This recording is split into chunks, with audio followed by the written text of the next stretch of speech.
Shut up and sit down.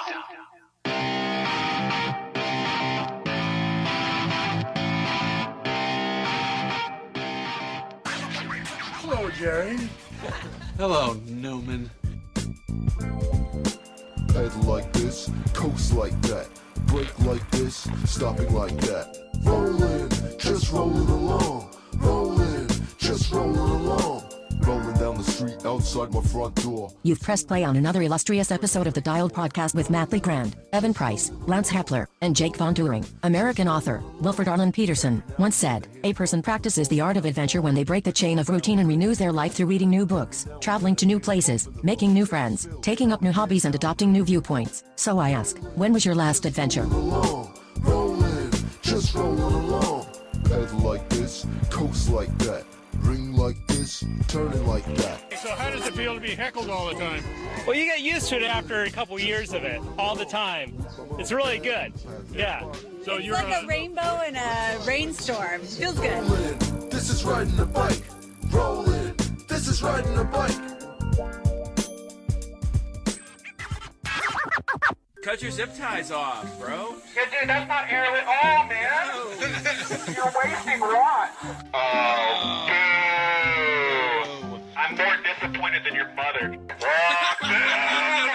I knew you were going to walk in when I saw your sunglasses on your helmet, you roadie. Hi, and welcome back to the Dial Podcast. I am Jake Von Turing, and I'm here with Lance Hepler. Lance friggin' Hepler. It's Lance freaking Hepler, not It's just Lance Hepler. I was wondering if that was going to stick. Come on. Nope. Lance friggin' It's Hepler. stick. I got called Lance friggin' Hepler. Did you? At the races this weekend. Nice. So Excellent. Something's sticking. To Lance's left, Mr. Matt LeGrand. What's up, ladies and gentlemen of the internet? You guys are looking chipper today. I got a big giant smile on my face. Pretty chipper today. You had a fun weekend. You should. Oh, I had a blast this weekend. Nice. Yeah, we'll get to that. Cool. All right. Anything before we get started, boys? Jump right into it. Jump right in. Today's topic, gosh, I feel like we get into this so fast now. I kind of like it, though. Boom, we're in the traffic. I think it's working out all right. I did have somebody say, "You guys freaking talked about computers forever." Yeah, talked so much. What's your point? I hope it's not too much. I don't think I it's don't know. too much. That's a lot of information. And when you're There's a talking lot. about three different computers, yeah. We Of could course. have, we could have done one brand per week. Yes, we could have, and had plenty to talk If it was about. if this was my podcast, We would have planned it out that way. it would have been like, we're going to talk computers all day, all night Good long. thing it's not your podcast. All night long. Swim goggles. 4 weeks of swim goggles. All right, that's cool. All right, well, today's topic is going to be it's going to be kind of in line with what Lance did all weekend, and it's something that's probably the biggest growing thing on the face of the cycling planet. How to get better results in a gravel bike race. Do the short course. Do the short course. It's faster. You end up with a faster time every time. You go faster every time. And all the fast people do the long course. So your results are better in the short course because all the real riders are in the long course. That's true.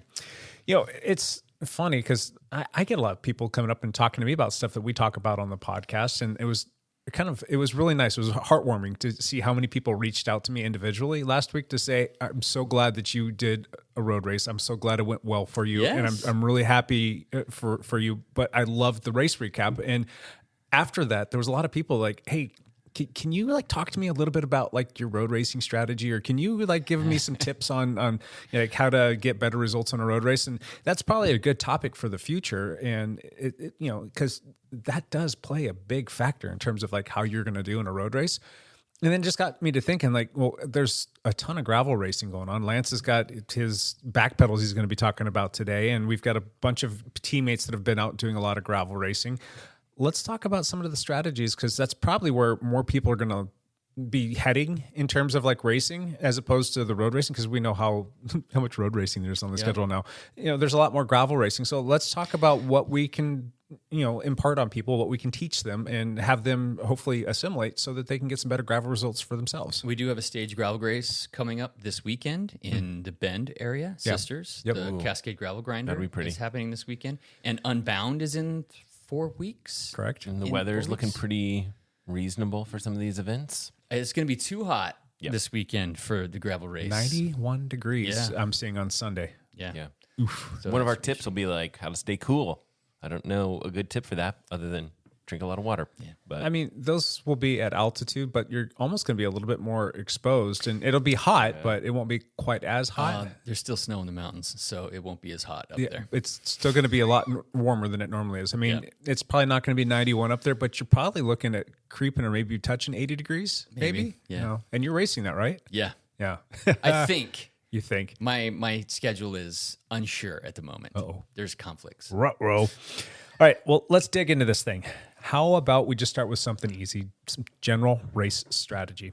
Lance, where do you typically try and find yourself at the start of a race? I generally try to put myself on the front row. And how does one make that happen, though? You have to get there early and know when they're going to be staging and where it's going to be, more or less. So I usually do my warm-up. I'm usually trying to be done with my warm-up at least 20 minutes before the race start so that my legs are primed, my heart rate, I've built up a little bit of sweat, and then I'll go to the start chute and hang out, basically. Does that have any kind of a negative effect on you? That's when the trash talking starts. You can get chilly because if you've built up a sweat and you're not going. But For instance, this weekend, if you're going to go do this stage race, if you go get warmed up, and let's say at the beginning of the race, maybe it is the morning, maybe it is in the upper 50s or lower 60s, that's chilly. And if you're sweating, just standing there for 15 minutes, that might have a negative effect on you. yes. Do you ever put like a sweatshirt on and then toss it quickly afterwards? Occasionally, Yeah. Especially if there's a teammate, spouse, or significant other that is help. there that you can hand stuff to. Sure. We will do that. Okay. Too. So get to the starting chute early to get a good position. Yep. And how does that generally fare for you? Not getting into the chute early, but like how does being up in the front, how does that change the dynamics for you when it comes to the race? It just means that I can try to follow whatever is going to go quickly. Okay. It also depends on you have to know the course too. This is another factor. Is it going to start with 10 miles on pavement before we hit gravel? Is it going to be flat? Is it going to start with a climb? All those things make a difference. If it's starting flat, you're going to want to stay in the group, and actually you're not going to want to be on the front. No, exactly. You're going to want to just be in the group, third or fourth or 10th or 20th wheel so that you can save some energy before the actual climb starts. And if it does start on a flat gravel road and you're mixed in with a couple hundred people, there's a big difference between being in the first 20 people and being Absolutely. the latter part, just in the dust component. Correct. Like if you're towards the front of that, a lot of that dust is coming up, but it hasn't really gotten up to face level yet. Right. And you're going to thank yourself later when you're not hawking up along. Right.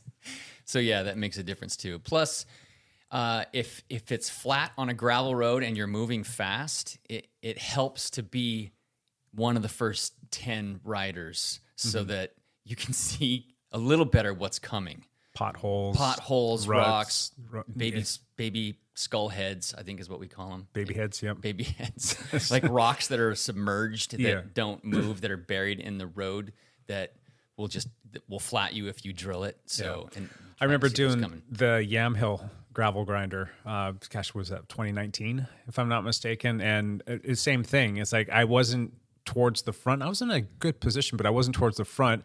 And there's dust, there's people all over the place, and one guy, and they don't really point stuff out quite as much in gravel races. You're kind of a little bit more on your own. I mean, if it's something that's really bad, you'll see people moving over, pointing things out, but they're not going to point out every baby head or every pothole in the road. Right. And I remember being in a position where a guy swerved really quickly, and I was right on his wheel, and I hit this pothole and burped. Yeah, and no shot. Yeah, no chance of missing it. Yeah. So I had to ultimately stop and left the group or missed the group, and I had to get some air in there, and I hit it with some CO2 and whatnot, and it ended up kind of plaguing me for the rest of the day. But I was able to kind of quasi catch back up to some folks. But yeah, being able to have good line of sight's important. There is a lot of luck involved with gravel racing. There's no doubt about it. It's something like Unbound. It's known for the flint rock and the sharp flint rock, and it tends to do sidewall tears. It tends to cut tires. Almost lots of people deal with flats. At Unbound. It's like arrowheads almost. Right. Yeah. And one of the issues is not only are you most likely in a big group, so you're not really seeing what's going, but there's stream crossings, right. like 50 of them. Yeah. And you you cannot see the bottom of the stream. So you don't know if there's ledges down there or rocks down there. And everybody is just railing through those at 25 miles an hour because they're trying to stay with the group that they're in. And so that's another reason why you get so many flats, especially at Unbound. This is what I've been told. I've never been there, but I've been trying to do some research. Yep. Awesome. Any other general race strategy or tips and tricks before we get into some of these other talking points? Again, it certainly helps to know the course and what's happening. Now, can you pre-ride all of it? I doubt it, but having the course up on your computer can be very beneficial, especially with what we talked about last week with these climbing features. Yep. I get to the bottom of a climb. I know there's 6 miles to the top of this climb. Yeah. And I can see that it's mostly under 5%, but on my little graph, I can see there's 4 different ramps that are going to be over 15%. Yep. So you kind of know, okay, I know I'm going to hit this steep spot, but it's not going to be very long. And you can kind of gauge your effort just a little bit more, knowing how long the climb is going to be. Yeah. Now, in gravel racing, is it more times than not a mass start? Yes, it's almost always a mass start. And generally speaking, there's usually 2, if not 3 different routes that you can choose from. So like the Gorge Gravel Grinder a few weeks ago, there was the short, the medium, and the long course. Yep. The races that you did this weekend, there was a short course and the long course. Yes. How in the world are you supposed to know who's doing the short course in your race and who's doing the long course in the other race? At Chad Sperry's events, Breakaway Promotions, the different courses had different colored nameplates and had different start times. Okay. So the small grinder started 50 minutes after the medium grinder did. So you knew who you're with. Okay. This weekend, there were only 300 riders total, I think, in each race. Mm-hmm. Maybe 400 riders total in each race. Everybody had the exact same nameplate. You did not know who was going to be doing the short and who was doing the long. And you're not wearing any kind of a number on your jersey. It's just the nameplate on there. Yeah. I wish that they would do something simple, like a piece of ribbon on your it's like one more step. I know. Yeah. Basically, when we came to there's a course split, and both days it was like 15 miles into the race, and I'm like, hey, so and so and so and so, we're taking the short, so we'll see you guys. I was riding with Ed Dudlick and Scott Carroll, who were both teammates. Yeah. And I was telling Scott, because he was doing the long, and he was on the side I was going to turn. I'm like, Scott, I'm going to get ahead of you because I'm turning and I'm doing the short course, and you guys are going long. And he's like, all right, So, but you couldn't tell just looking at each other now. So a little different. Gotcha. Triathlon, they write on the back of your calf. Yeah. Just like right on there. Like I'm doing the sprint duathlon. So it's like, and they write your age too, which is even more helpful. Yeah. Which would be great. They should just cycling. do that. They do that in like short course mountain bike racing, which is nice. But the problem with gravel racing is how many people up there were wearing leg warmers? A lot of people were wearing leg warmers. Enough to cover the calf. Enough to cover the calf. Yeah. So, I mean, put it on the forehead then. Right. It would be nice though. Just a simple like color-coded ribbon thing that you could pin to the back of your jersey or know who was in your age group. Yeah, that would be fantastic. Just a thought out there, gravel promoters. But who cares about that? It's like the front 4 guys care about it. That's about it. Like the front, like the 4 people battling for the podium are the ones who care about the age group. I would. Let's say that you're like 11th or 12th place, and you see a group up the road, and you see a couple things that identify them as being in your race. What are you going to do? You're going to try and beat them. Yeah, you're going to try to bridge to it. Yeah, yeah. And if you see that they're in a different race, then you're like, yeah, that's those guys aren't my race. I don't care about them. You might want to try and get a free ride on, somebody's wheel or something like that. But if you aren't racing against them, you let them go. Right. Right. Yeah. I don't know. All right. Let's get into the next little thing here. What can we bring over, use from road racing, from mountain bike racing, and triathlon to help us be better gravel racers? What do you think about like dropper posts from mountain biking? Dropper posts can be beneficial. Depends on the course, I'm sure. It depends on the course. Most of these gravel roads, these Forest Service roads, logging roads, you don't really need a dropper post on them.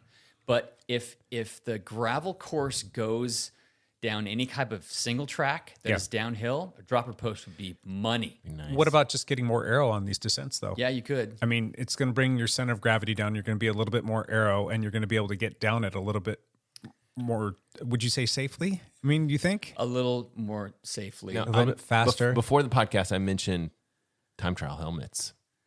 You guys need... Now, if you guys watch the Giro, they had these massive time trial helmets. It's like They were massive. This is the new like style, and we need to bring it to gravel. Okay, I'm just gonna throw that out They there. look like the guy from like an Fat alien. Albert, with the hat all the Oh way my God. down and spread out. They're so big. They're so so ugly. We need it in gravel. They're definitely aero. I'm assuming that there's UCI rules against them wearing those types of helmets in a road race. I have no idea. I would assume that There has is. to be. There Gravel. has to be. There's no rules in gravel. You're pretty close. They did change the rules for time trial aero bars in gravel for the elites. For some of the races. But I imagine the race that you did this past weekend, Nobody coast. had aero bars. No one. Nobody had aero bars. Matter of fact, was there a rule against it? Or yes, there was. They were just like, no. Yeah. Chad Sperry's events, the Gorge Gravel Grinder, the Cascade Gravel, Oregon Trail Gravel Grinder, no aero bars are allowed. Yeah. At Unbound this year, aero bars are banned for the elite and pro riders, but the age groupers can use aero bars if they want. Actually might find that even more annoying if you've got these elite riders or whatever, and then you've got age groupers like, I don't know, I'm calling them age groupers, that's bad terminology, but like other people, non-elites that are mixed in with aero bars, and you're like, screw you guys. First of all, you got aero bars. Second of all, you're sucking wheel. Like, remember how angry, was it last year that was? There was a dust up. Yeah. Because there was a gentleman's agreement amongst the pros not to use aero bars, and some of the pros said, "There's no rule. Screw that. I'm using them." It was like a fair amount of like European guys coming in and, Yep. and other guys from the US that were like, we're not doing this. And the guy from Belgium who won last year, Yeah. Ivar Slick. I don't know. He had aero bars on his leg. Yeah.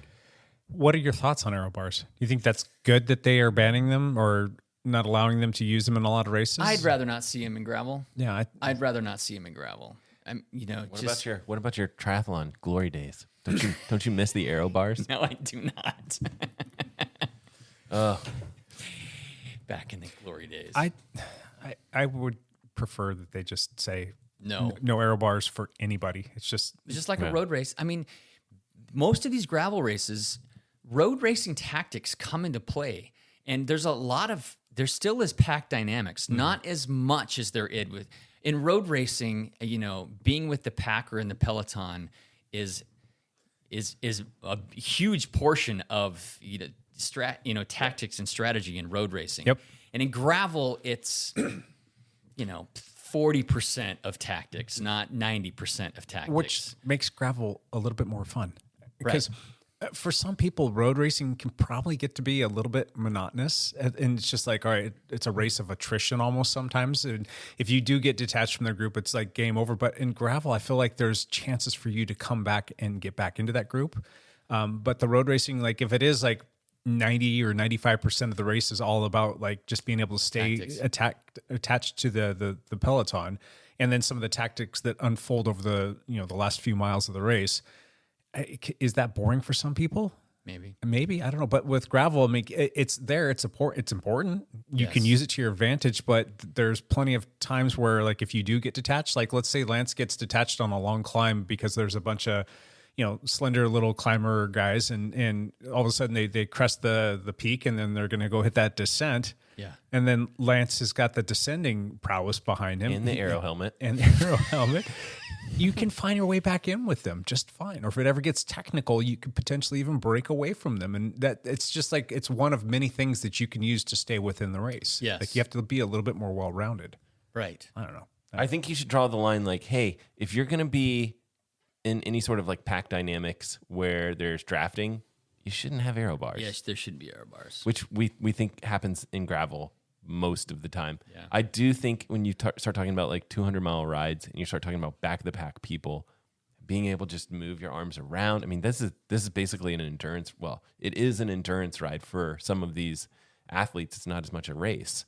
Right. Then I can kind of get behind like, so I do like the way that it's kind of set up with Unbound currently, but I almost wish it was a little bit like one step further. Like, hey, if you want to have an official finishing place or something like that, no aero bars. If you're going to finish and to have a medal at the end or whatever, then like absolutely use aero bars. Get there, but please be careful not to draft if you've got aero bars. Yeah, there should be like some sort of rule that way. I don't know. We'll see. They'll figure all this stuff out. I kind of like the way it is now, where a lot of race directors are making the decision. Yes. Because they can decide based on the course. Because Unbound, they have banned him for the pros. It makes me think that the pros have a different start time than the age groups. A lot of sense. That would make sense to me too. And I don't know that answer. It's probably a Google search away. Yeah. I should know that since someone's yelling at I'm doing Unbound and I don't know. I'm guessing you've never used aero bars on a gravel bike. No. Correct? I'm just curious of like how safe is that? And is that the driving reason behind why they got to the point where like no more of these, or is it more of like the spirit of gravel and they're trying to keep some of these outside influences out of the sport? Isn't there like a Spirit of Gravel Instagram account or something like that where it's like making fun of like the Spirit of Gravel is mountain biking actually. It's what mountain biking was in the 80s. Jean shorts and that's right. Spirit and flannel and flannel, Spirit of Gravel. Yep, that's the Spirit of Gravel. But seriously though, I mean, think of how many times that you've been on your gravel bike, you've been riding, whether it be on a flat or a descent or somewhere where it would be appropriate to use the aero bars. But let's say you hit like a little root or a rock or a rut that you weren't anticipating, but the fact that your hands were on the hoods or in the drops and you're able to correct that, and you're coupled with your bike handling. Let's say that you're not in those that stable position and you're using the aero bars. How are you going to recover from that? I mean, if you lose your front wheel, I don't know of any incidences that have happened with gravel bikes and aero bars and racers, but I'm sure there's some out there. Yeah, I mean, I would think, but I don't know of any that have actually happened. So interesting. Matt, is there anything that you can think of from the triathlon world that can be adopted into the gravel scene to help riders get better results? Of course, aero helmets, but I think, a lot of times in triathlon, like they talk about nutrition being like the fourth discipline. I don't really like to call it that, but like you can see the same pieces of the puzzle coming across into these longer gravel rides, right? Where it's like, you might have an Ironman race that's, let's say it's 10 hours. Like that's like a bread and butter for a lot of these really long gravel rides. Unbound for the pros is going to be 8 or 9 hours. Is it really that fast? Yes. Yikes. It's like, it's around 9 hours. 20 plus miles an hour. It's like 23. Which is, miles, it kind of lines up with like an Ironman, right? Right. Yeah. Like the pros are going 8 or 9. But the guys 8. like me are going to be 14. I'm actually doing the 200-mile race. I'm only doing the 100-mile race because short course.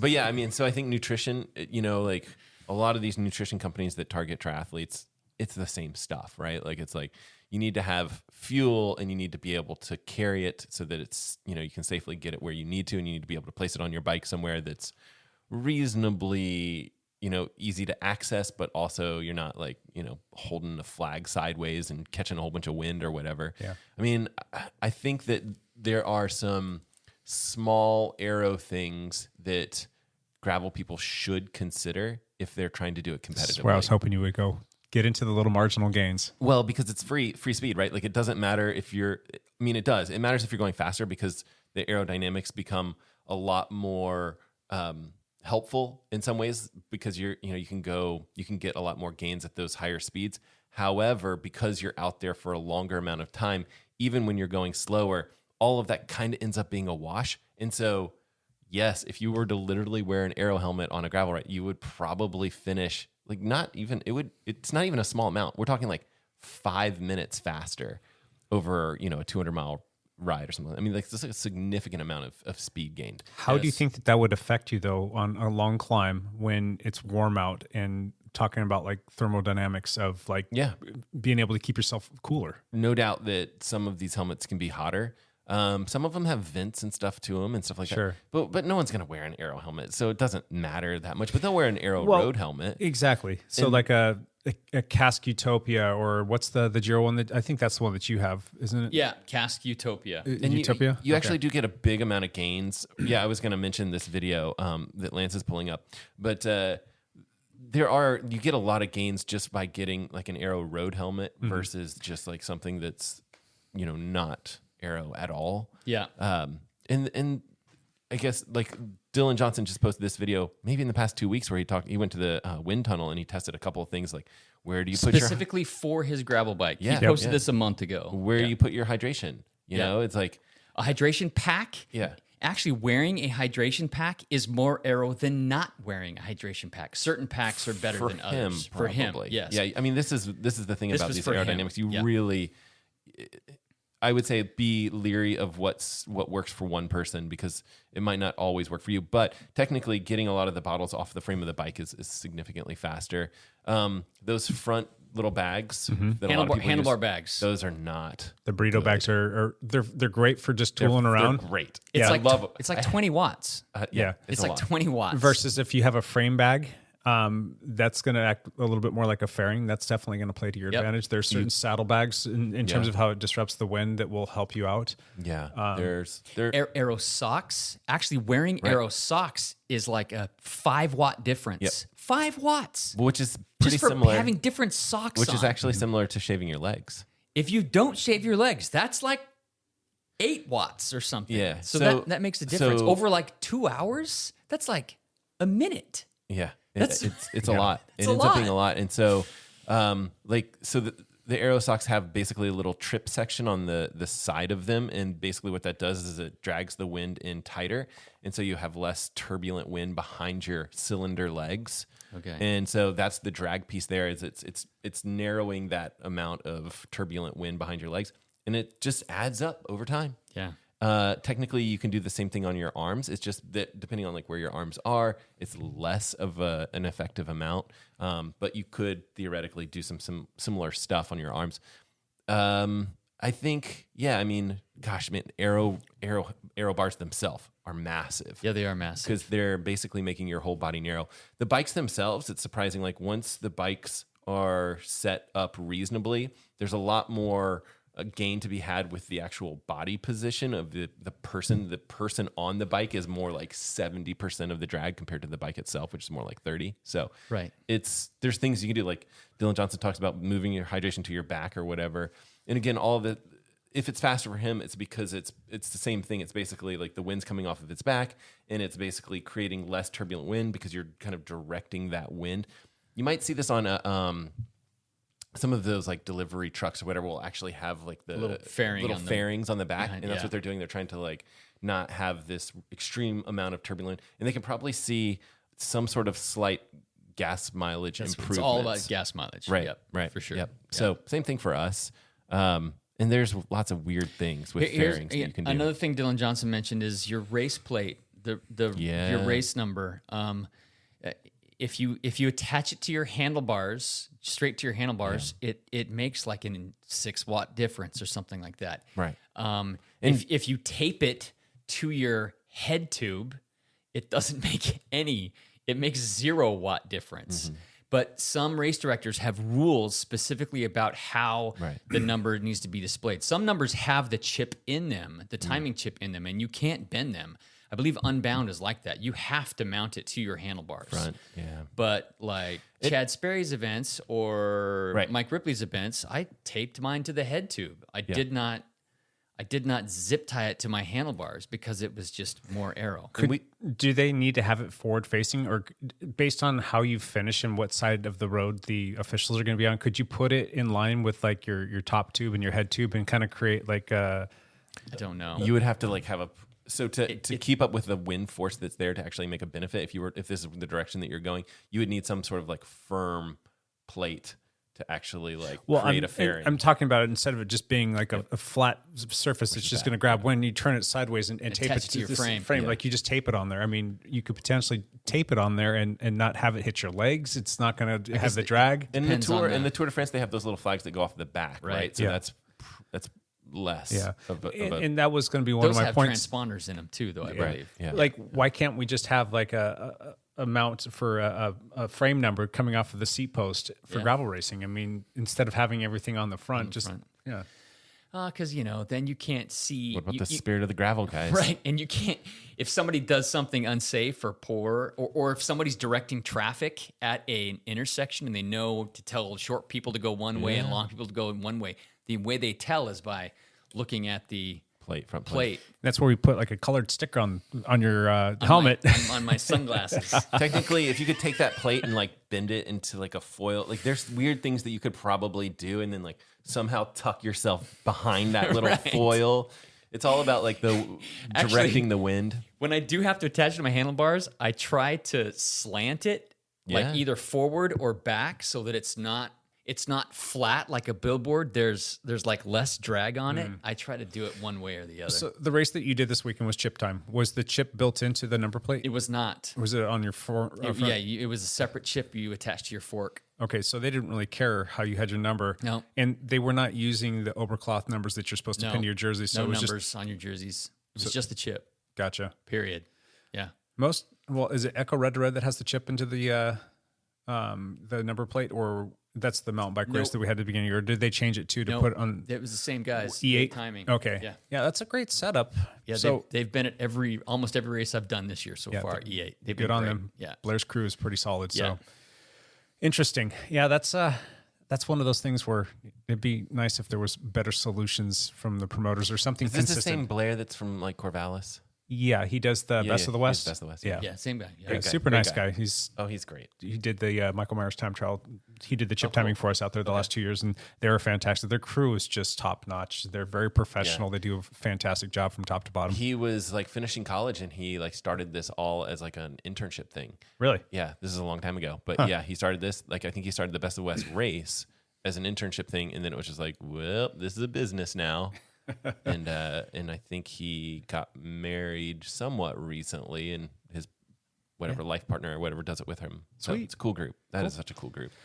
Would you buy Trip socks for any reason? Would you use them? Would I buy Trip socks? Yeah, or Aero socks. Oh, yes, I already have. You already have. Did you wear them this weekend? I have not received said socks yet. You're like, oh, but you're like 5 watts. Click. They arrived on Friday. Yeah, Yep. I ordered 2 pair. I ordered a pair from England and a pair from Castelli. Okay. What company was the Rule 28. Okay. Whatever Dylan Johnson recommended. Yeah. I ordered a pair of the socks. That I Dylan hope he had Johnson some recommended. affiliate links in there because I've seen a lot of people purchasing Yep. a lot of that stuff. Good? He did. Good for Good him. on Good him. for him. Yeah. Yep. Yeah. Love it. Lance, mountain biking. What have you brought over from mountain biking besides your descending skills? Descending skills. Bike handling skills. It's bike handling skills. So I get a lot of flack and a lot of awe for this because I do tend to descend my bike really quickly, and people ask me how I've learned to do that. Ed Dudley. I'll tell you how. He does not give a bleep, bleep. an ice cream sandwich. He just goes and he's like, if I die, I die. The joke is that I have a general disregard for my personal safety, which is why I don't care, about descending. But no, of course I don't want to crash and because I'm not going to crash and die. I'm going to crash and break my hip and be late. I'll just be crippled. I won't die. Anyway, I'll quit yelling. Knock at on the some mic. wood there, my friend. But mountain biking has helped my descending skills dramatically, and so I mean you got to ride off road to learn how to descend off road. But one of the things I do, especially on these long gravel descents, there's 2 things you have to do. You have to know your tires, have the right pressure, and you have to have the course up on your bike computer. Mm-hmm. So knowing. I've been racing on 40 millimeter Maxxis Ramblers. So 40 millimeter tires. I weigh 170 pounds right now. And I keep about 30 PSI, like 30 and 28 PSI in my front 28 and rear 30. And I know at that, I'm going to have a little bit of give. If it's a rougher course, I'll go lower pressure so that it doesn't beat me up so much. So knowing kind of the limits of your tires, and you have to know what the limits of your tires are. Why do I know the limits of my tires? Because You've bit it. I've found them. I've eaten craps many, many times on my gravel bike, so I kind of know where the corners are, or how much I can kind of push it. So that makes a difference. But also by having the course up on my bike computer. So the map page on my bike computer, I am looking at that while I'm descending, like glancing That's at good. it. Don't look up. Don't look up. But I'm glancing at it because I want to see how sharp is this turn coming Yeah, up. yeah. Is this a sharp turn? Do I really need to slow down? Or am I just peeking around the corner and it straightens out again and I can keep carrying my speed? So that makes a difference. In full disclosure, too, you're also running Cush Core, correct? I also have Cush Core. I have Yeah, inserts in that's my. true. In If you're talking my about that bike as tire well. pressure, we should mention that. Yeah, because I can go 3 or 4 pounds PSI lower because I have Cush Core in there than if not. So Yeah, lower's not always better, and you already alluded to that based on what kind of terrain you're running with. But you do need to know that, like, don't just go out and start running a lower pressure just because you heard Lance say this, because that could be detrimental. If you don't know how to ride the bike on that, it could actually be a little bit slower for you as well. But you don't want to be in a situation where you burp and potentially like lose a front wheel or something like Correct. that. So you've got to play with these pressures, and that's what training rides are for. You know, take a pump with you, play with different stuff up and down and all around, and see what feels best, and learn what the breaking points are. descending is also line choice. Yep. You and that comes with experience. You know, I'm trying to pick the smoothest line that I know is going to have decent grip, and sometimes you just can't tell. But I'm bunny hopping potholes, and I'm skipping around bigger rocks. I'm not just like blindly drilling it down the road. I am like, vision is important. Your glasses have to be clean, or if your vision isn't that good, you got to be wearing your glasses so that you can see, you know, what's coming. So, and for gravel riding too, unless I know that it's gonna be a very exposed ride, I'm always wearing translucent lenses. That are going to change based on the weather, the clouds that might roll through, whether or not you're in tree coverage and whatnot. And the fact that they go to a clear lens when you're riding in those areas where it gets a little bit darker, or if the clouds come through, I want to be able to see every nook and cranny in the road. And those do a fantastic job of allowing me to do that. yeah. So I'm guessing that that's probably what you wore this past weekend. Yep. Photochromatic lenses. Yep. From 100%. Yep. Yep. Love those. Yep. The mountain biking stuff, though, is fantastic cross training. So if you're looking to get better at gravel descending, that's go ride your gravel bike and practice descending. But if you want to learn how to push a bike a little bit harder, mountain bikes are going to afford you that. Yes, for sure. And it's going to be a good way to go out and have a little bit of fun on a different bike. Yes. So, you know, what's funny is I'm like, compared to other like mountain bikers, I'm not a good descender. Right. Just because I don't do downhill. I don't do mountain bike downhill. That's a whole different ballgame and a different bike, really, with different suspension. I mean, I ride a cross country bike, and you know, I'm a decent descender on a mountain bike, but because those skills just translated to the gravel, I'm like a good descender on them. Not for nothing, there are so many roadies that are coming into gravel, which is fantastic. All walks of life, come out and do some racing. But a lot of these guys just don't have the experience riding off road, and they're going to be a lot more timid going into corners and descending and hitting rougher terrain or more technical stuff, because that does pop up in a lot of races. Yes, it so does. Go practice your bike. Find a local ride too. Get on those. What kind of local rides do we have around here? We do one every Tuesday night. Tuesday night? Yep. We do a gravel ride every Tuesday night that has some descending in it and climbing. TNGR, Tuesday Night Gravel Ride. Tuesday Night Gravel Ride. It's a good workout too. It's good for learning how to pace line on gravel, how to sight. Ooh, it was spicy last week. That yes. was my fault this time, though. But It's my fault. Yeah. All right. Anything else that you guys can think of from road, mountain, and tri? I think that's good. That's good. All right. The next one is what to bring with you on these rides. How much gear, how much stuff are you bringing with you? What are you leaving at home, and what are you taking? And are you rolling the dice in any areas by not taking something? There's way more flats on gravel rides than road rides. So I always take a tube. I always take 2 CO2s and an inflator device, and I take a multi-tool. Okay. So no hand pump? And I do not take a hand pump. Two CO2s. I take 2 CO2s. So if I haven't fixed it in 2 CO2s, I'm calling the wife. I'm looking for help from somebody. Usually a teammate or another racer will say, At that point, your race kind of is over. You're kind of like, That's Evan's big thing. He's like, I'll bring maybe one change, but pretty much if anything happens, my race is over. okay, but if you puncture and you're spraying sealant, you can pull over, Right. plug it, Yep. hit it with the CO2, and literally in like 50 seconds Yeah. be back up on and going.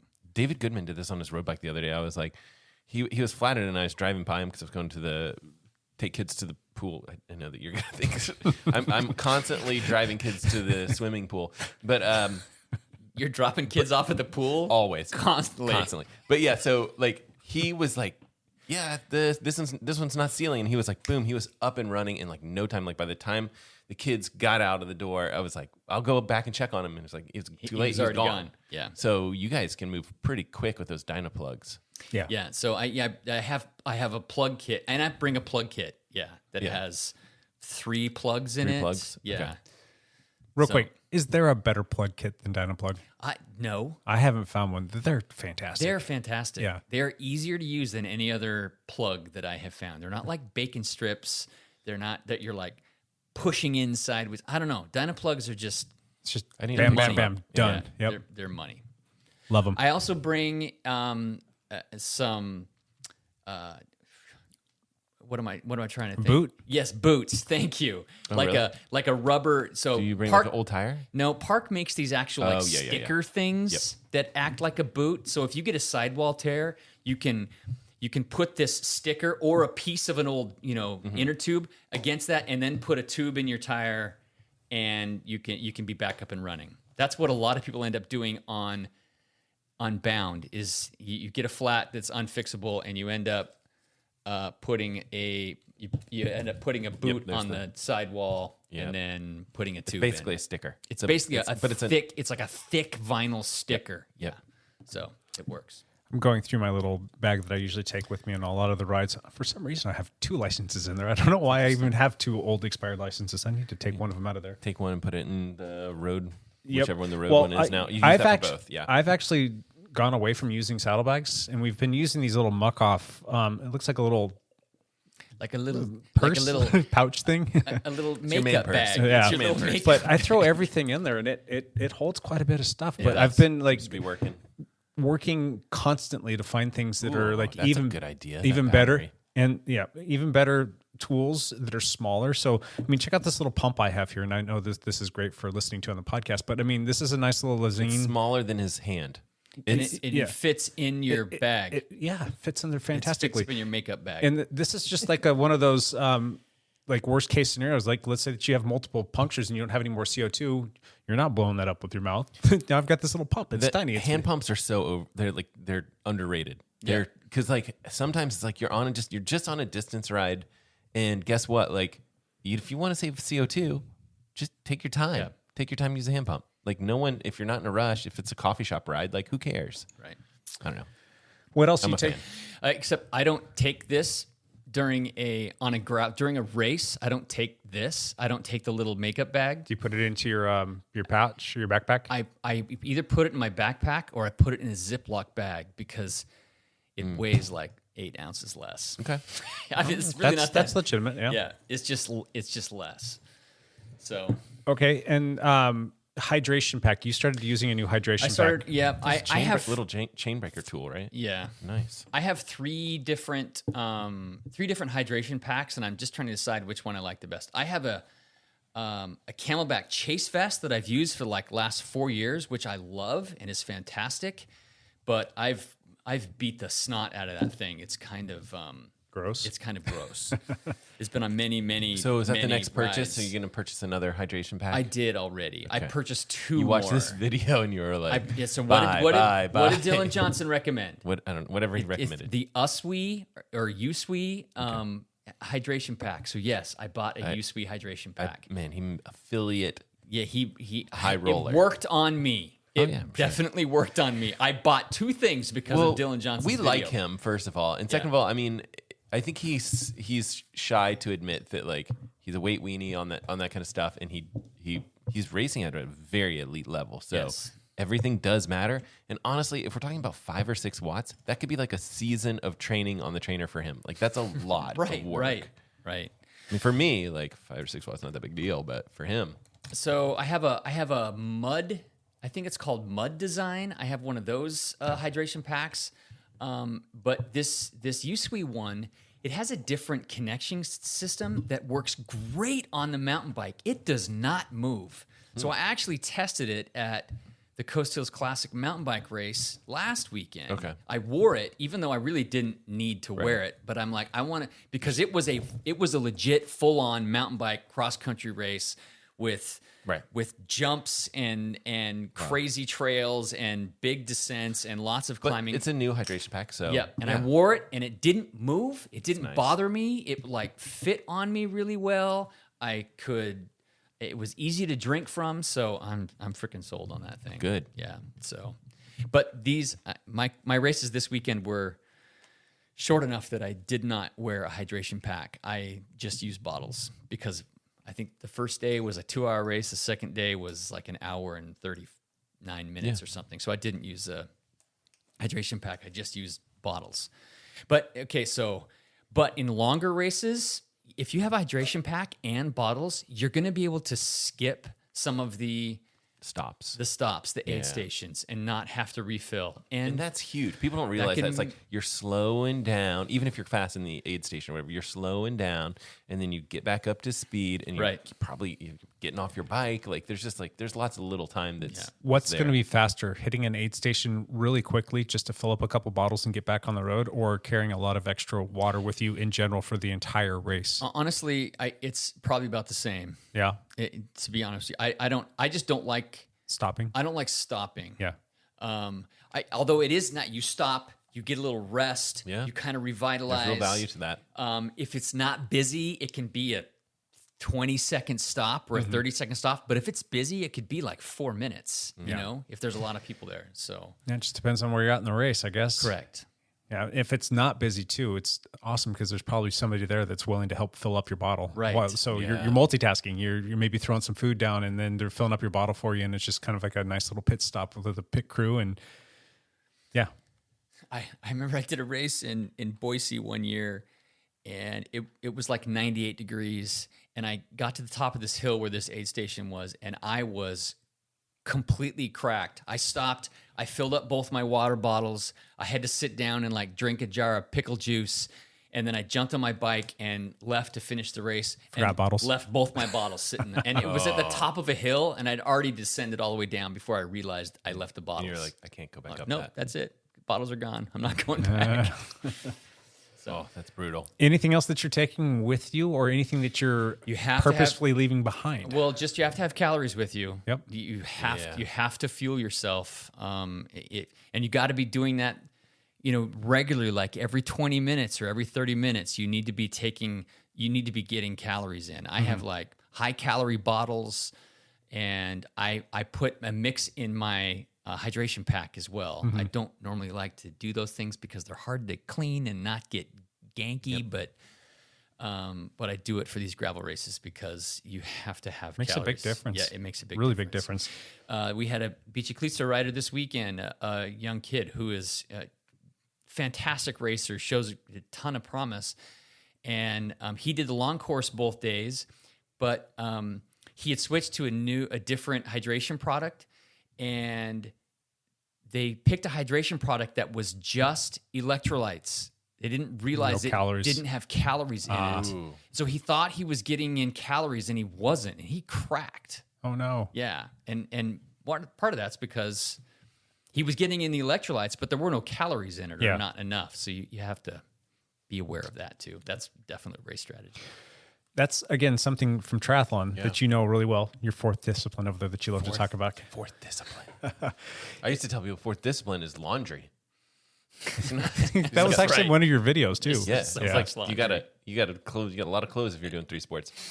One of my buddies is starting like a nutrition company, and I think I'm gonna make a video about it on my channel. But I'm not supposed to talk about it just yet. But it's basically just like an easier way to like grab something and throw nutrition together. So.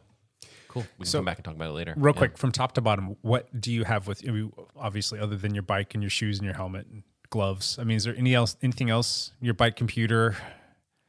You've got the. I always wear gloves. I Yep. always wear glasses. No, I've got food and like flat kit stuff, Yep. and that's it, and enough water. Trying to run as bare bones as possible. Yes. Gotcha. Have you ever been in a pinch or a situation where you didn't have something that you thought you might need? You bring your phone? Not usually. Huh. Really? I normally don't take my phone. I'm but, surprised because I feel like you have like photos from. But on Races. both races I did this weekend, I took my phone. Yeah. Both days. Good Why? photos. Photo op. I took some race photos. Well, before and after you took some photos. Race some during videos. the race. Race During the race, videos. you took video and photo. It was funny. Like it's like him with the leaders, and he's like talking, like, "Hey guys." That was actually after the time portion. Oh, okay.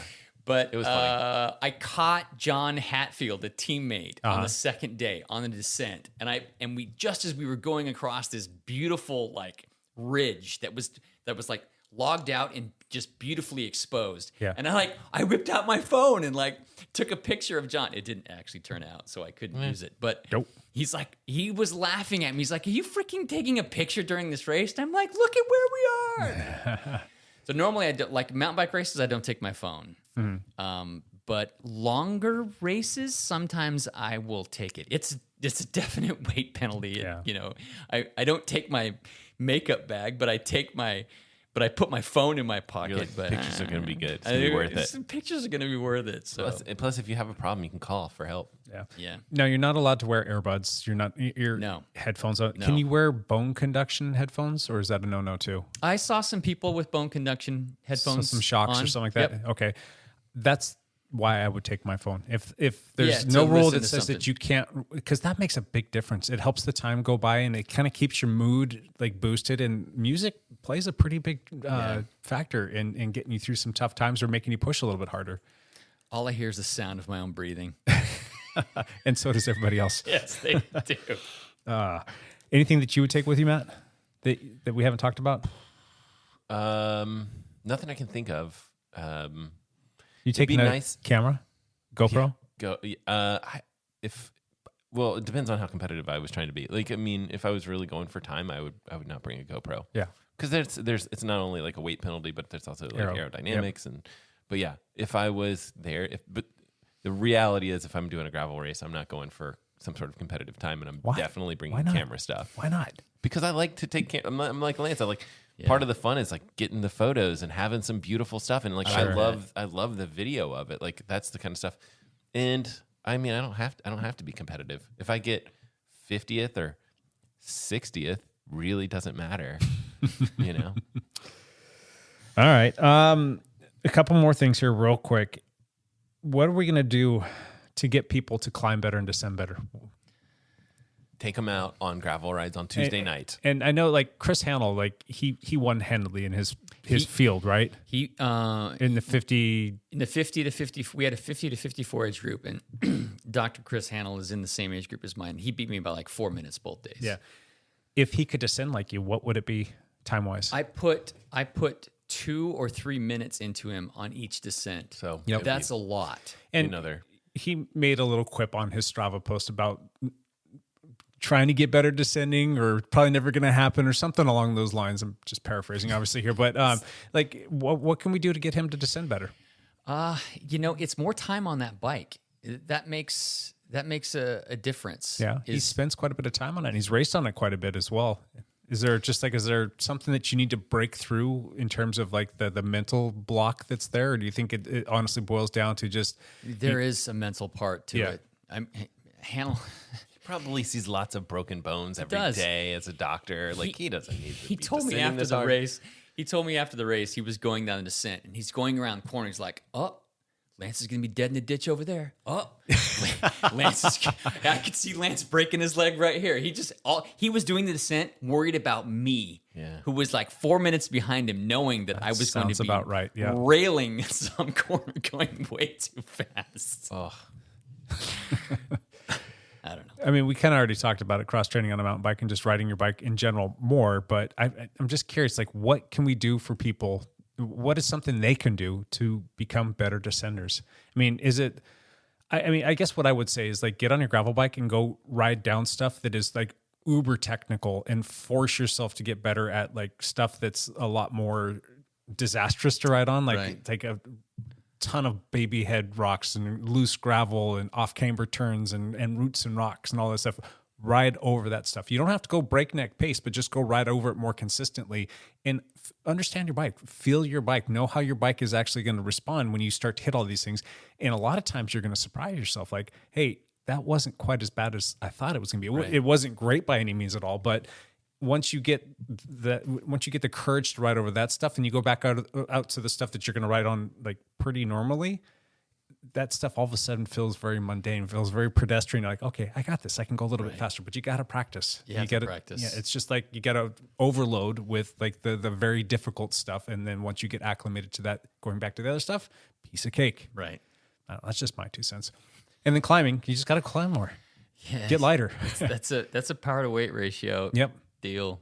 The more power you have, the faster you're going to go. Yep. The lighter you are, the But if you're faster training gonna too, go. I mean, your watts per kilogram is going to increase. I mean, if you get stronger and you can maybe hold higher watts, even though you are a heavier guy, because I'm not anybody light. I'm probably 20 pounds heavier than you are now, but you can hold like 30 watts higher than I can.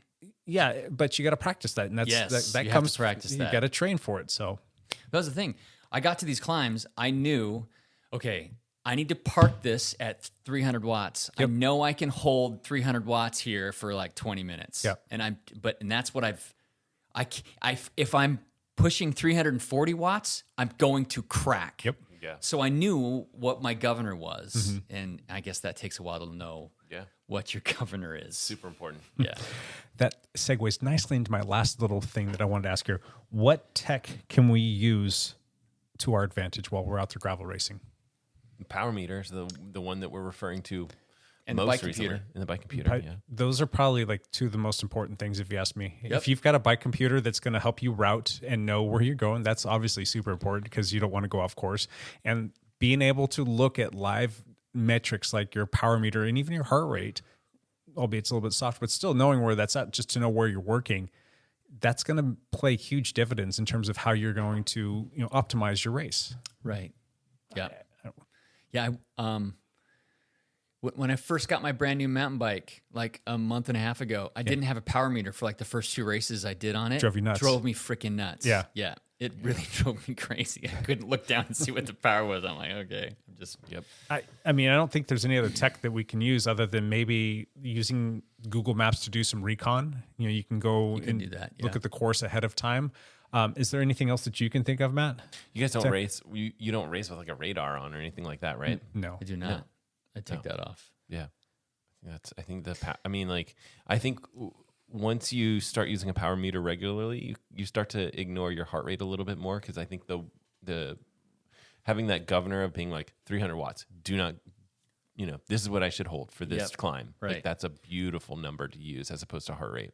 When I'm going hard, I will take a look down at my heart rate just to know, like, all right, how is this correlating to the watts that I'm putting out? But Yes. the time that I usually use it the most is like if I feel like I'm off or I feel like I'm like I'm working really hard, but my watts look a little bit low. I'm going to go take a look at my heart rate just to see how that's responding, and that's usually a telltale sign that you're Yes. getting sick or something's off. Especially like if you look at like this weekend when the weather's going to be strikingly hot after not being very hot over the past couple months, looking at your heart rate compared to wattage would be something that would be very Because heart rate's interesting. going to be higher. Well, and you're going to fatigue faster. Right. So it's a good metric to use as a secondary metric, Gotcha. in my opinion. Yep. Anything else you can think of that would be advantageous for gravel racers to use from a Bike lights if you're going long enough. Yes. I don't know for I have yet to do a race where I needed a light. I'm not signing up for a race I need a light for. if I was doing a 200-mile, unbound, I would probably need bike Actually, lights. High Cascades 100 in Bend, 100-mile mountain bike race. I don't think that even needs a light. But they have a 12-hour, 24-hour mountain bike races in Bend, but I'm not doing those. I've only done one race where I needed lights, and it was to start because we started at 4:30 in the morning or 5 o'clock in the morning, and it was dark, and we used it for the first hour and change, and I was able to, because there was people at the top of the first long 12-mile climb, I was able to hand off my Hand off your lights light, and a jacket that I was wearing. Yeah. And that was kind of nice, but One other final comment. If you have a chance to do a little bit of course recon on important where you think the crux of the races might be, that could be very helpful. Yeah. Like, So for the routes that you did this weekend, were you able to go out and drive them? I did not. You did not, but were you able to? Yes, you were able Okay. to. And that's generally like something that you can do. Yeah. And it's like Just if you were to go out drive there a day before, go drive it. Go find out. Like when you and I went out and we did the Goldendale Gravel Fondo, Yep. you and Ian went out and drove the route, and you were able to tell me like, hey, this is a rowdy section, or hey, this climb is what Yes. this is what's going to happen here. Here's where some wind's going to be. There were sections we couldn't drive, and I rode those. Okay, so you Yeah. stopped and got out and Yes. rode. Okay. I drove all the sections I could drive, and like we got to a spot where I didn't want to take my van. It was that rowdy, and I'm like, okay, I'm gonna go. I'm pulling out my bike. I'm gonna ride this part just so Gotcha. that I knew what it was. Sure. Yeah. That's So- a big advantage to know these things and to know what to expect. So these races this weekend were on Saturday and Sunday. I drove out Friday afternoon, and I rode the last 10 miles of the first course. Hence, So that's you knew the finish line. hence I knew the finish line. Yep, I knew where the finish line was going to be. I knew what the corners looked like. I knew what the rollers looked like. I knew what the down. And it played to my advantage. we should get toward. We should move towards our back pedal. But It's about that time. Anything else, boys? we could do back pedal. Do you want to jump into it, Lance? Backpedal. Did you have a good race this weekend? I did have a good race. You knew where the finish line was. Because I knew where the finish line was. I did. So it was the Oregon Coast Gravel Epic in the little town of Waldport, Oregon. This is one of Mike Ripley's and Mudslinger events. It looked amazing from pictures. It was great. There was like 400 people out the first day. So this is a weekend where he does a gravel race on Saturday and a gravel race on Sunday. Okay. You can do both races. It's part of his Triple Crown series. Or you can just do one race, whatever. But I ended up doing both races. I did sign up for the short versions of both races. I did not do the long version. The long one weren't that long though. I mean, They weren't. They were like, the first one was like 68 miles, but it was like 7,500 feet of climbing. so there is that. Yeah. And the second day was 56, I think. 56 miles, but also 6,500 feet of climbing. Was it that much climbing? I didn't think it was that much on the second day. Yeah, I think it was. Huh. It All was, right. It was a lot. But yeah, we had several teammates who went out there. There was like 10 or 15 of us that rode the first day. It was fantastic. We started in one big giant pack, and I don't know.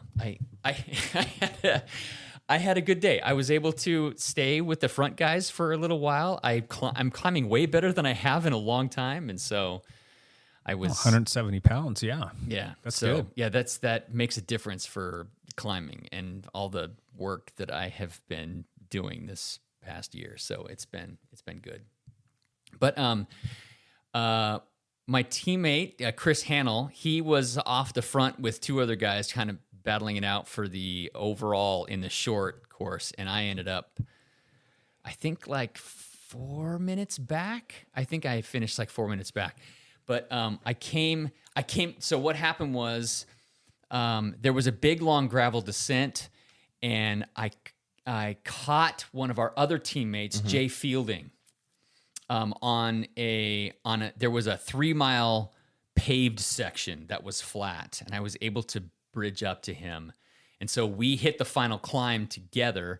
The final climb was like 4.5 miles, and Jay is 30 pounds lighter than me. He's a climber. He's a climber, and so he just rode away from me, even though I was parked at 300 watts and going as hard as I could. But you were doing the right thing for you. Yes. Which, I mean, what would Chris Froome do? WWCF CF. D. I don't know. Whatever. Always be asking yourself, what would Chris Froome do? He'll be looking at his stem. You look at your stem and just you ride spin your away. watts. You just Right. spin away. Got to hit your watts, okay?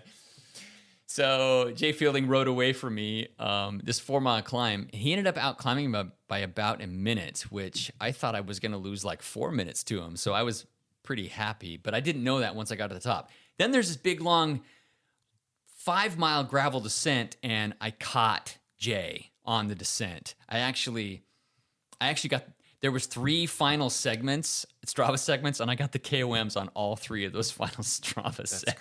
Crazy. Because I I was using my ability to descend a gravel bike quickly, and I caught up to Jay.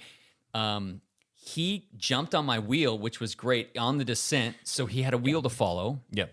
That's another thing that you could really do. Oh, that's a good point. Yeah. To Follow increase another your descender. descending, follow another descender. Because it's so much easier to descend when you're seeing someone take the lines. Yes. And just be like, or when they take a bad line, you're like, not going that way.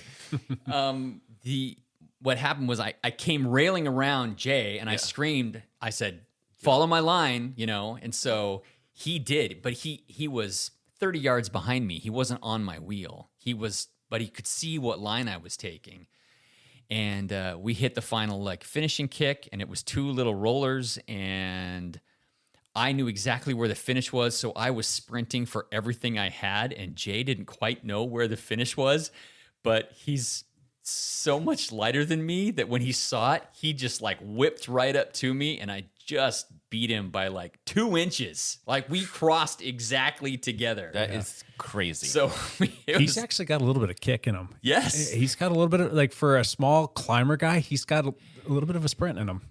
So yeah, that was super fun. So it was fun to be able to do that and to share that with him. And there were 4 of us teammates there at the end together, me and Jay and Chris Hannell and John Hatfield. So John finished 3 minutes behind us. And so the 2 races were independent of each other. So there was not like a GC thing for the 2 days, but it's just a part of the Triple Crown. So each race fed into the Triple Crown in terms of your overall finishing. Yeah. Okay. His Triple Crown series, there's 5 different races that you can do. Your best 3 results count for his Triple Crown. I think that's what it is. Okay. So and it's just based on your placing. your placing. Okay. Yeah, and the points you get on the placing. Interesting. So that's what happened the first day. It was great. We had a bunch of the teammates that did great. Andy Levine, Mike Hansen, Chris Surratt, Paul First showed up, even though he's kind of getting over Being sick. Yeah, he's got a little cold or something. Yeah. He caught me on the first climb, and I am parked at 300 watts, breathing super loud, and Paul is just like, "Hey, Lance, how's it going? What's happening? Hey, where does it, How does your breathing go? How does it go again? Yeah, It's and he can a also reasoning. descend too. Yeah. So there's there's no gaining on him in your standard spot.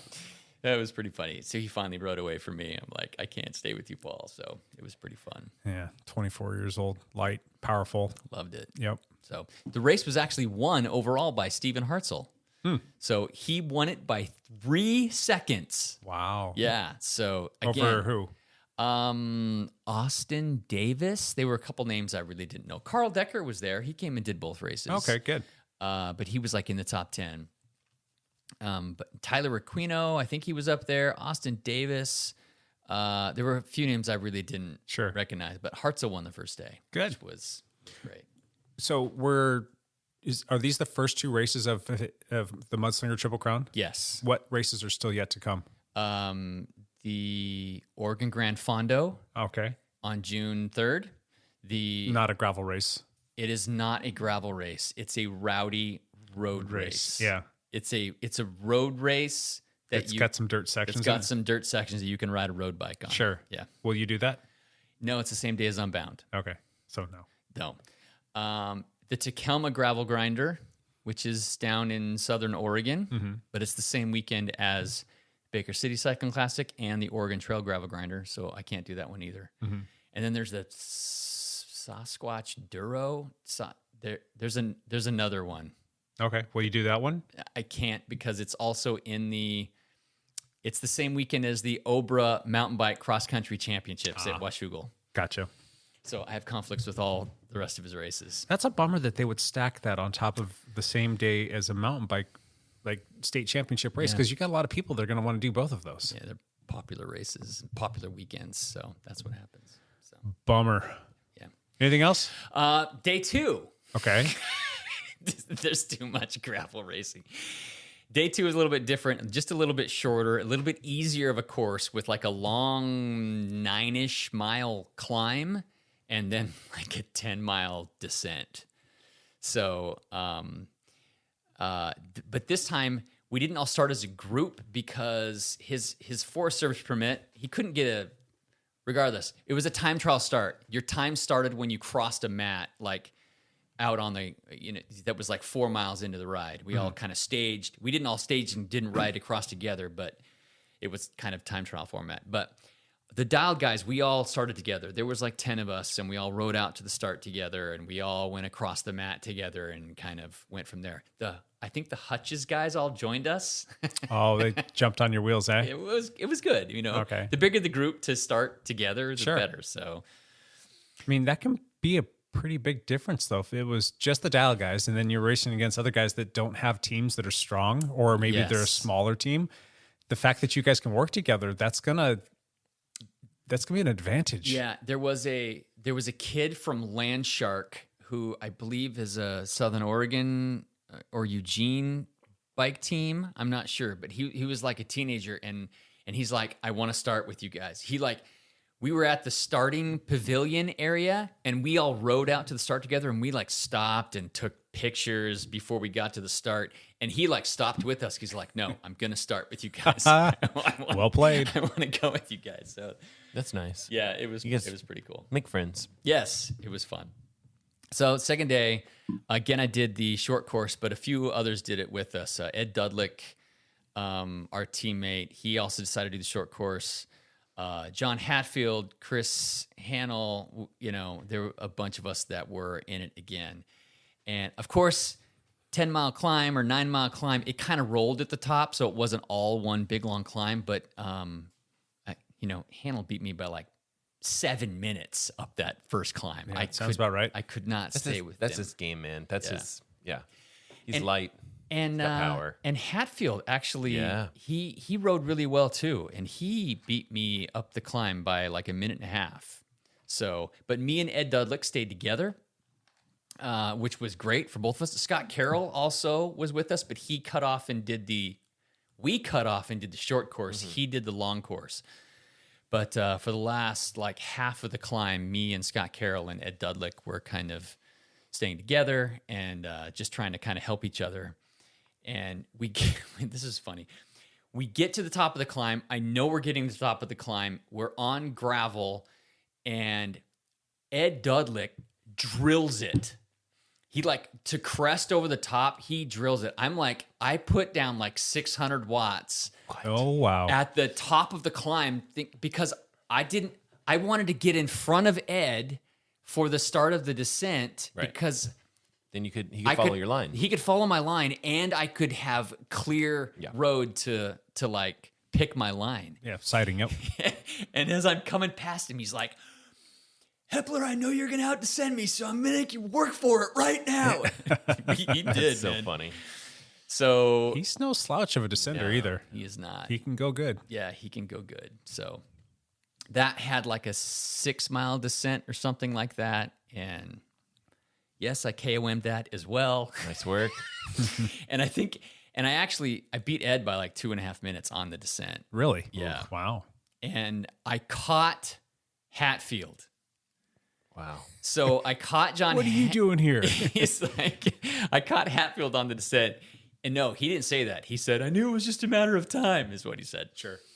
And so we worked together for several miles, but we hit like one little gravel roller that was not long, and I gapped him by like a minute on the roller. Really? He powered through it, huh? I powered through it, and he just couldn't quite stay with me, which I was a little bummed about, to be honest with you, because the finishing stretch was 9 miles on pavement, and it was flat with a couple of little rollers in it. So it was full on time trial mode, and I didn't really want to do it alone. Yeah. But I was alone. And Hatfield was a minute behind me. Yeah, it's not worth slowing down. And so now I'm like, okay, now I have to go as hard as I can so that Hatfield doesn't catch me. Yeah. Because if he's not right there, I would have. If he was like 10 seconds behind me, dude, we're going together, and we'll just sprint it out at the end. Yep. This will be way better instead of just trying to do it myself. But no, I had my freaking head down. Did you catch anybody on that How flat? many miles did you say it was? 6? 9.5. That's a lot. Yeah. I did. I caught a guy and I screamed at him like, "Came by, jump on," because I wanted help. Yeah. Nope. Right out the back. I think it was who was it that I don't know who it was, but that whole 9-mile stretch, I think in Hatfield, he put some time into me on it, but he only put in 15 seconds on me. Yep. So Didn't close it. I held him off. I ended up taking 4th overall in the short course by 8 seconds. The guy who took 5th was 8 seconds behind me. But because it was time trial, he wasn't right there. Yep. Oh, yeah. He started 20 minutes after me. I didn't know. Yep. So if I had waited for Hatfield, we both would have been further down the finishing Yeah. time. When it's time trial format, you just go. Yeah, you just go. That's what's it. Yeah, I did. I'm just trying to drill it as long as I possibly could. So Cool. anyway, too much racing. Good job. I had a good weekend. I'm glad you're having fun. I made some more podiums. What's this? We can talk about that next. Yeah, what's coming up? Yeah, because I'm curious. Matt, you want to backpedal? I can be really quick. I rode with David Goodman on Saturday. We did 20 miles, grabbed coffee. It was great. It was Nice. glorious. We saw some sun. And on yesterday, I ran 5 miles with Sean Henry, friend of the podcast. Oh, cool. Yeah, it was great. We ran along the lake, and it was perfect. It was lovely. It was lovely. Nice. That's it. Cool. I did some other stuff, swimming and running. My backpedals, we did the gravel ride on Tuesday. That was a blast. Woo. Yeah, got a little spicy. I came into the gravel ride rested. Fresh as a daisy. So it was. I made some enemies that night. I think. Good. We did some work. Did you guys do? The Thursday was The flogging ride. that was inside, right? Yeah, It fell apart. RGT. it fell. The weather. The weather kind of crapped Down, out, yeah. and everybody bailed. I think Because 3 people went out and did the Okay. flogging ride still, and I think we did open up the RGT version of it, and there was 3 of us there, and I think by in large part people just kind of did their own thing that day. Don't you worry your pretty little mind. It's gonna be sunny here coming up. Oh, It's yeah. looking like a lot of good weather coming up So ahead of us. that So, was a bummer though, but we did have a nice lunch ride on Wednesday. That was great. fun, keeping it zone 2, Keeping and it then zone 2. this weekend I ended up because Paul went out and raced. I had to go cover the lab, so I ended up just I don't know. It was a nice day out, and my whole day fell apart. And by the time I was actually able to ride, I just rode on RGT for an hour, and I was exhausted.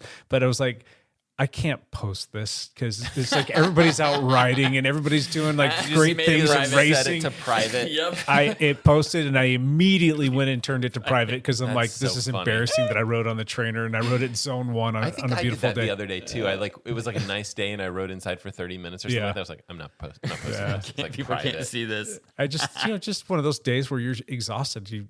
I don't know, didn't get a good night's sleep. I don't know. Anyway, long story short, that set me up feeling pretty good on Sunday. So I went out and did a bunch of climbing yesterday, which is fun. Nice. So yeah, That's cool. Did you climb with all the computers? just one. Okay. I hadn't had a chance to go and Do you right. have the updated software on your Wahoo? And this is something that we did on Tuesday at the gravel ride. Lance and I each took 3 We computers both out there. had 3 computers It was on our and- handlebars. and it was Just so looking cool. freaking obnoxious. Like the beeping and the chiming coming from all 3 of these things was like just it was annoying. But I'm now just trying to take time with each one individually, just to kind of run through it. And I hadn't had a chance to go play with the Wahoo's Climber feature. It's Summit segments. Summit guys. segments. Summit, The Summit free ride. No, I used it. It worked. I saw it working, and I was like, "This is good." Yeah, it did a works. fantastic job. I really quite liked it. So, You know what I love about it? Is if you have even on a route. Yep. So the new update, even on the route, yeah. so there's little chevrons that show which direction you're going. It's black if it's downhill or orange. or it's black if it's downhill or less than 1%. Yeah.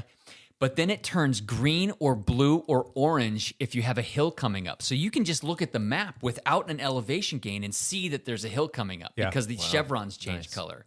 That was cool. Good job. Yeah, there's they're some cool they're little good at the expressions. little things like that. I Yeah. feel like Wahoo does a good job on these like little details and how they use color. Yeah. Good job, Wahoo. So I Stay in business, please. was quite impressed with it. Went out. I think I climbed over 5,000 feet yesterday. Whoa. So it was fun to watch that and kind of play with it, and it was pretty spot on all the way, all the time. Oh, really? On all the climbs? Have you guys noticed any like delays or anything like that with your Wahoo devices? Like, A couple like, times, like I you're looking at your speed and it's like, nope, that's not right. Like it's just like a little bit delayed, or On the speed or the climbing feature? Well, or just all the metrics in general?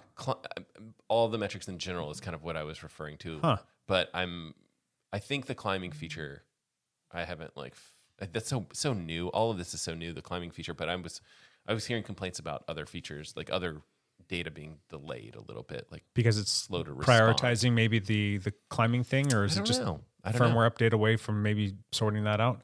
No idea. I'll have to pay closer attention to that. I didn't notice anything per se yesterday, but I wasn't really paying a whole heck of a lot of attention to that. I was just really trying to watch the climbing, and I was really just trying to like give that thing a chance to do its thing and throw a few curveballs at it to see how it would respond to that. And it did really well. I mean, there was a couple times where like I did a repeat on one of them. So I went down and then I turned on immediately and started climbing back up, and it took it, I don't know, 10 seconds or so to realize like, oh, we're back on a climb now. Okay, this is what the segment is to the top of whatever you're going to do. So yeah, I saw some weird stuff. Like there was one where I was heading towards Sierra, and it had some climb that it was showing, and I was going to turn and head back towards my house, but it was like it had some climb, and it didn't look like Sierra's elevation chart. I'm like, what is this climb? Where does it think I'm going?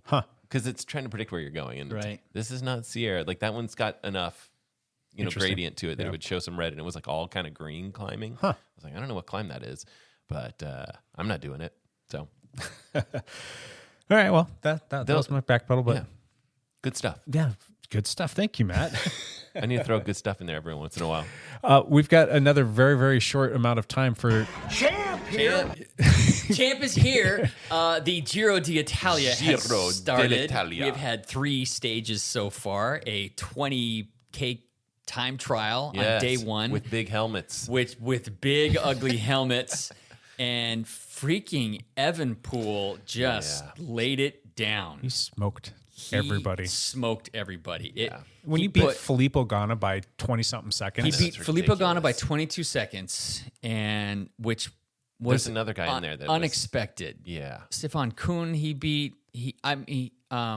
Roglic by 45 seconds. He beat Roglic by 43 seconds. So he put 43 seconds into his main rival on a 20K time trial. He finished a 20K time trial in like 21 minutes. That's correct. That's absurd. Is it suspicious? Okay, so here, I did the math, suspicious. Right? He averaged 430 watts. Okay. What? He weighs 61 kilograms. He averaged 7 watts per kilogram for the whole frigging time trial. In that time trial position, too. It's not in like that that's time the trial position to hold, So kind of crazy. And what's funny is like, he's got the pink jersey, and he's like, man, I don't want to hold on to this thing for 3 weeks. In that time trial, also, Filippo Ganna, he averaged 500 watts. Oh, but he's how's that even possible? I don't know, 500 watts for 20 minutes in time trial position, in a tight time trial position. But he weighs like 82 kilograms, so he was only 6 watts per kilogram for his whole Mr. Hour record holder. Yeah, so pretty amazing. Yeah, so Evenepoel doesn't really want to keep the jersey the whole time, but it's going to be a few stages before they can give it up. You need like a hillier stage which he can also do very well in if he doesn't. I mean, if he wanted to, early, but he won't. Early, he needs to conserve more energy, so it'd be better to give up the pink jersey to some breakaway, because that's what they're expecting, a breakaway at some point, which we'll see. That's kind and basically the break. I mean, they need a minute because he has like 45 seconds on like his main competitors. Yeah, but the breakaway, it's going to be the people that are part of that. It's probably going to be they're going to need more than a minute for sure. Right. I don't know. We'll see. I want what's in Evenepoel's starting bottle. Suspicious. We need a starting bottle. Starting bottle? Yes. I didn't. Yeah. It's pretty crazy what he did. So that's ridiculous. We've had 2 sprint stages. So stage 2 and stage 3. Stage 2 was pancake flat and really quite easy until the final 4K where there was a big pileup and Mark Cavendish went down and could not contest for the sprint. Somebody broke their bike in half in that crash. Yep. Like that- frame snapped. What's the limit where they're like everyone gets the same time? Is that like 3K. It's 3K. And And it it was was 4K. Yeah, it so- was 3.5K where there was this big. Is that race dependent? Is like or are all the Grand Tours going to be at 3K? They're all 3K. That's a For all UCI of the rule. Grand Tours. Yeah. Do UCI they have rule, the okay. ability though to modify that if it's that close? Do you think that they would just, I don't know. for sake of like keeping a lot of contenders in it? Teo Gegenhardt, the Ineos protected rider, he lost 20 seconds that day because he got hung up behind it. Yeah. So he lost time on a day he should not have lost 20 seconds. No. Correct. So, kind of crazy. But yeah, that race was won by Milan, some sprinter, but he beat Gaviria, which I was kind of thinking was going to clean up the sprints at this, and that has not happened. Today's stage had a bit of a punchier finish, but one short little punch. So it wasn't pancake flat. There was one little punch, and Michael Matthews just blew him away. He's got that in him. If he goes uphill a little bit, he's the right guy for them. He's got the right build for that, doesn't he? Yeah. Like a little bit leaner than a normal sprinter. It's been fun watching already, so it's been pretty good. I've been watching it on GCN Plus. I think that is who is doing it in the United States. Yeah. Tomorrow there's a Hillier stage where Breakaway could get away, so we'll see if Evenepoel gives up the jersey tomorrow. Yeah. But on Wednesday when people are listening to this, they'll already know, and they'll probably know what. Now we sound like idiots. Perfect. Damn Anything it, Hepler, else? this person won. Any other results that we need to talk about, or are we moving on? There was the Vuelta, the women's Vuelta, that was won by, it was like 5 stages, and there was a day where there was crosswind so bad they were echelons, and like Trek Segafredo, the whole team got caught out in an echelon and lost like minutes. Oh my gosh. Yeah, the whole team. So that got to be a little crazy. I thought it would be Demi Vollering's kind of tour to lose because she won like all the monuments.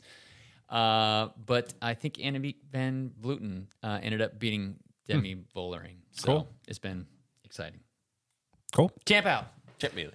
Out. That's Any it. triathlon-y stuff you need to talk about? St. George. St. George. St. George 70.3 Yes. happened. Aren't you tight with Sam Long? My best friend, Your best friend, Sam Long.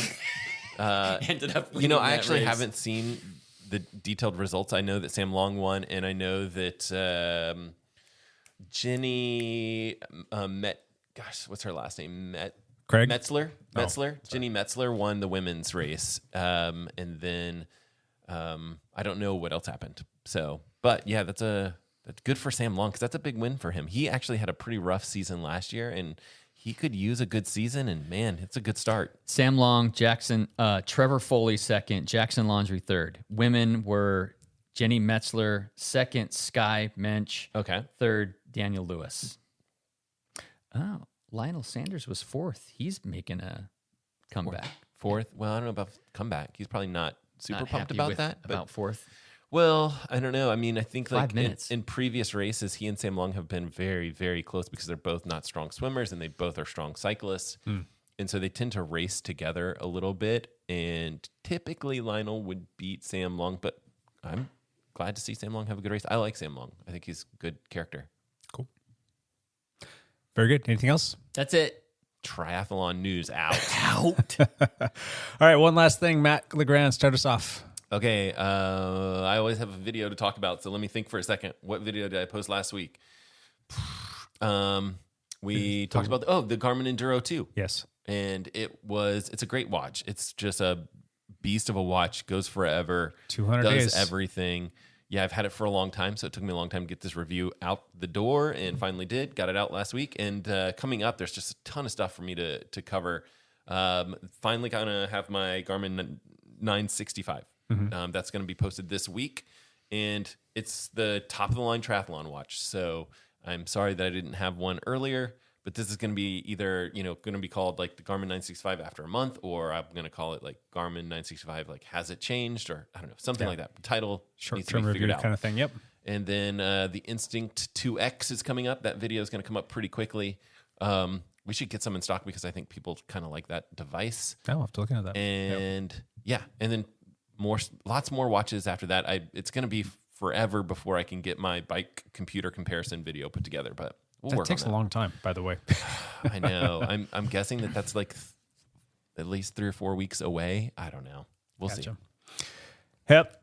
Yes, so on the Ober calendar, we have 2 great races happening this weekend, and I am conflicted as to which one to do. Okay. Tell us, give us the news. What is it? They're at the Washougal I'll Motocross tell you track. what to do. There are short track races happening, mountain bike short track races, which really is my jam. It's fun. Mountain bike short track races. There's a race on Saturday and there's a race on Sunday. These are straight up age divisions, not categories.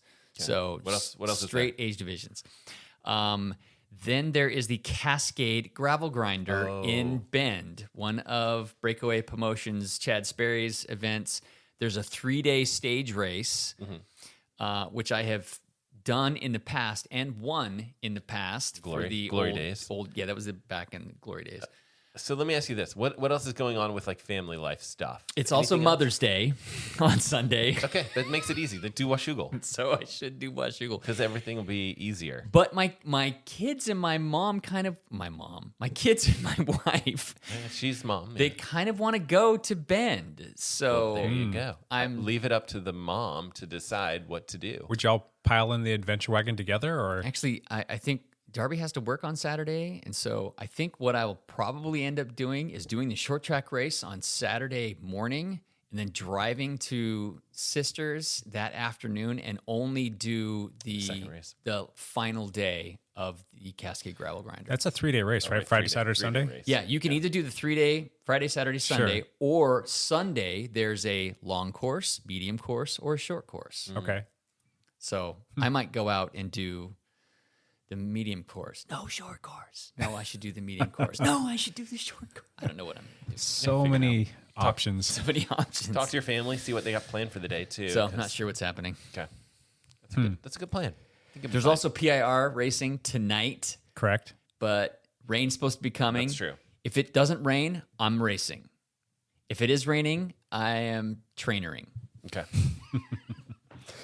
Oh, gosh. The short track stuff for my one last thing was something I wanted to do. I don't have a mountain bike right now. Yes, you do. I don't have a mountain bike right now. I have 2 bikes. Anyhow. I don't know. There's one that's just going to be sitting in my garage. Yeah. But we'll see. I might end up just going out there and watching. We'll see. There's still a lot of week left to roll through. No, you take my bike and move the seat post and race it. It will work. We'll see. We shall see. But my one last thing is I just wanted to congratulate our team so far. We're still missing several races from this because like Obra does, they're always slow on everything. But they don't even have last week's mountain bike race on the results yet. Correct. They're canceling the team competition. Pretty sure about that. We should have somewhere in the ballpark of about 1,100 points in the team bar competition. And right now they have us posted with 984, and second place is at 423. So we're doing a pretty stinking good job coming out the gates. I really hope that we can defend again and make it 5 years in a row. Well, we just freaking cleaned up on these gravel races this weekend. That's fantastic. We had a whole bunch of winners. A lot of points. And a lot of points. Yep. So good job, team. And good job to all the other teams out there who are running, gunning to try and make that happen, because when more teams go out and compete in this bar competition, it's good for bike racing because it sends more racers to the races. It's good for the promoters. It's good for just the competitive spirit of these, and just makes them a lot more fun. So I hope to see more teams trying to accumulate some points in that particular little competition we have for the Oregon Bicycle Racing Association. Love it. Cool. Anything else, boys? That's it. It's too much. Thanks for the podcast. Yeah, thank you for coming to sit down and chat with us. We do appreciate everybody listening. We'll be back with another one of these next week. And until then, bye for now.